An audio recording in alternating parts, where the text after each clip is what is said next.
গত বছরের 2024 সালে বর্তমান মাসে আমাদের একটা দাবি করা ছিল নার্সিং অর্গানাইজেশন থেকে শুরু করে নিউজ ব্যক্তির শুরু অন্যান্য সকল দাবিগুলো নিয়ে আমরা মাননীয় ছাত্র দাবিগুলো পেশ করেছিলাম। আজকে অতিক্রম হয়েছে, এক দিক নিয়ে আরেকটি করে আসছে, বসন্ত চলে যেতেছে মাননীয় উপদেষ্টার কাছে যে আমাদের যে দাবির ফাইলটা জমা হয়েছিল মনে হয় না তার টেবিলে আছে। আমার মনে হয় যে ওই ফাইলটাই কোনো অন্ধকার রুমে উনি পাঠিয়ে দিতে হয়, যে আশেপাশের কর্মকর্তারা আছেন ওনারা এই ফাইলটাকেই রুমের অন্ধকার রুমে পাঠিয়ে দিয়েছেন।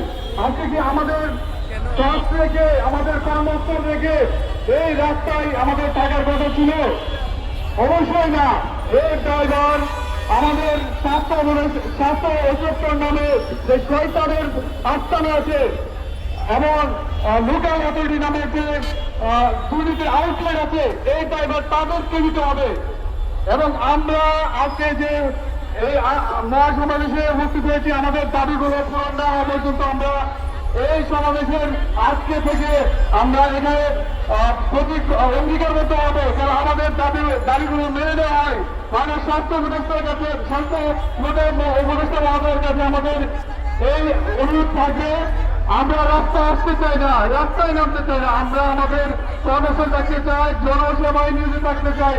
আমাদের কাজ হচ্ছে জনসেবা করা, তো আমাদের রাস্তায় নামায়েন না, স্বাস্থ্য খাতকে অশ্লীল করবেন না। আপনার আশেপাশের কর্ম আর আপনার আশেপাশের অফিসাররা আছেন তাদের কথায় স্বাস্থ্য খাতকে অশ্লীল করবেন না। এই বলে আমি আমার বক্তব্য শেষ করছি। ধন্যবাদ সবাইকে। জনাব রাজীব দেবনাথকে আমি পুনরায় প্রচার করছি, একটি মোবাইল পাওয়া গিয়েছে, প্রমাণ সাপেক্ষে মঞ্চ থেকে নিয়ে যাবেন। সংগ্রামী উপস্থিতি এ পর্যায়ে আহ্বান জানাচ্ছি স্টুডেন্ট কাউন্সিল মেয়রের সম্মানিত সভাপতি জনাব আব্দুর রহমান হাফিজ। জনাব আব্দুর রহমান হাফিজ।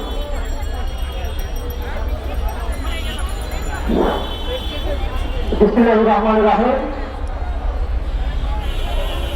সারা বাংলাদেশ থেকে আগত সম্মানিত নার্সিং কর্মকর্তা এবং মিডওয়াইফ কর্মকর্তাবৃন্দ এবং আজকের যাদের আহ্বানে আমরা এখানে উপস্থিত হয়েছি, বাংলাদেশ নার্সিং অ্যাসোসিয়েশনের সম্মানিত সভাপতি, সহসভাপতি সহ নার্সিং অ্যাসোসিয়েশনের সমস্ত কার্যকরী এবং বাংলাদেশ মিডওয়াইফারি সোসাইটির সম্মানিত সভাপতি এবং উপস্থিত সকলকে স্টুডেন্ট কাউন্সিল অফ মেয়রের পক্ষ থেকে সংগ্রামী সালাম, আসসালামু আলাইকুম।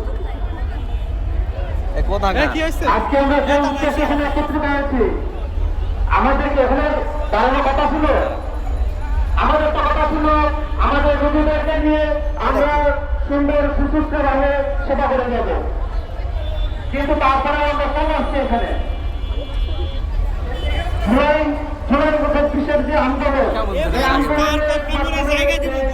আন্দোলনের সরকার পরিচালনা করেছে।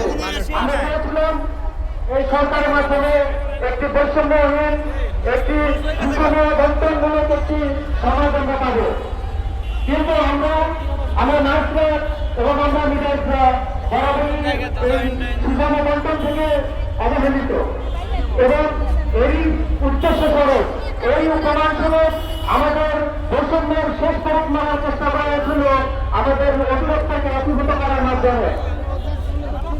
আমরা কখনো একীভূত হতে চাই না। আমরা আমাদের নার্সিং ও মিডওয়াইফারি অধিদপ্তরের সচেতন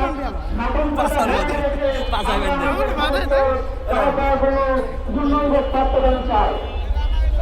আজকে সম্মানিত উপস্থিতি সকলকে বলতে চাই, আমরা আমাদের যে দাবি, আমরা এই দাবি থেকে পিছপা হব না। আজকে মাননীয় স্বাস্থ্য ব্যবস্থা, মাননীয় প্রধান উপদেষ্টা, আপনারা দেখুন আজকে সারা বাংলাদেশের নার্স এখানে উপস্থিত হয়েছে। আজকে সারা বাংলাদেশের নার্সের একটাই দাবি, সারা বাংলাদেশের মিডওয়াইফের একটাই দাবি। আমাদের দাবি ছিল আমাদের নার্সিং ও মিডওয়াইফারি অধিদপ্তরকে একীভূত করা চলবে না এবং সেই সাথে আমাদের 14 মাস ধরে ঝুলে রাখা আমাদের যে প্রাণের দাবি, আমাদের ক্যারিয়ার পাওয়ার জন্য স্ট্যান্ডার্ড সেটা তার আজ পর্যন্ত আন্দোলন এখনো হয় নাই। আমরা অতি দ্রুত এটা বাস্তবায়ন চাই, নাহলে এত জীবনের মতো নাটক খবর করবে সেটা যাবে এবং এই ব্যবহার যদি বাংলাদেশের স্বাস্থ্য সেবা কোনো